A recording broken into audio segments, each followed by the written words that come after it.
જંબુસરના ઉચ્છેદ ગામે રહેતા વૃદ્ધ દંપતી સારવાર કરાવવા વડોદરા જતા તસ્કરોએ તેમના બંધ મકાનને નિશાન બનાવી 1.57 લાખની માલમત્તાની ચોરી કરી ફરાર થઈ ગયા હતા.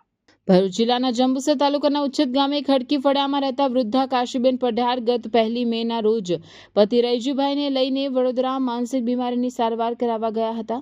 વડોદરા ખાતે દીકરાના ઘરે તેઓ સપ્તાહ સુધી રોકાયા હતા. દરમિયાન ગામમાં રહેતી દીકરીનો ફોન આવ્યો હતો કે તેમના ઘરના તાળા તૂટેલા છે. તસ્કરો તેમના બંધ ઘરના 2 નગુચા તોડી 2 તિજોરીમાંથી દાગીના અને રોકડ રકમની ચોરી કરી ફરાર થઈ ગયા હતા. જે અંગે વેડજ પોલીસ મથકે સોનાનું મંગળસૂત્ર, બુટ્ટી, ચાંદીના 9 સિક્કા અને રોકડા 40,000 મળી કુલ 1.57 લાખની માલમત્તાની ચોરી અંગે ફરિયાદ નોંધવામાં આવી હતી. साल के इस महीने में हर दूसरी रील में आपको मिल जाते हैं अनप्रोपोर्शनेट प्रॉमिसेस और अनगिनत सलाहें जो शायद आपको और भी कंफ्यूज करती हैं, पर इस सब में जो एक मेन चीज मिसिंग है वो है competency based learning. Yes parents, Gujarat board हो या सीबीएसई, अब यही रास्ता है स्कोर करने का. पर क्या आपके बच्चों के टीचर्स इस चैलेंज के लिए तैयार हैं? लर्निंग सेंटर में हम तैयार हैं.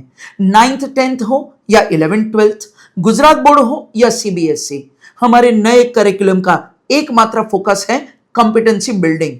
हम कंटिन्यूअसली स्टूडेंट की कॉम्पिटेंसी लेवल को मेजर करते हैं और उसको इंप्रूव करने के लिए गाइड करते हैं, जिसका सीधा पॉजिटिव असर उनके स्कोर के ऊपर होता है.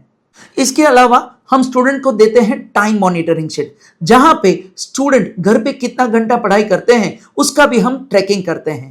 लर्निंग सेंटर की 360 डिग्री सपोर्ट वाली ये एजुकेशन सिस्टम में और भी बहुत सारे इनिशिएटिव्स हैं. तो आज ही आपके बच्चों को ये लर्निंग सेंटर की एजुकेशन सिस्टम गिफ्ट कीजिए.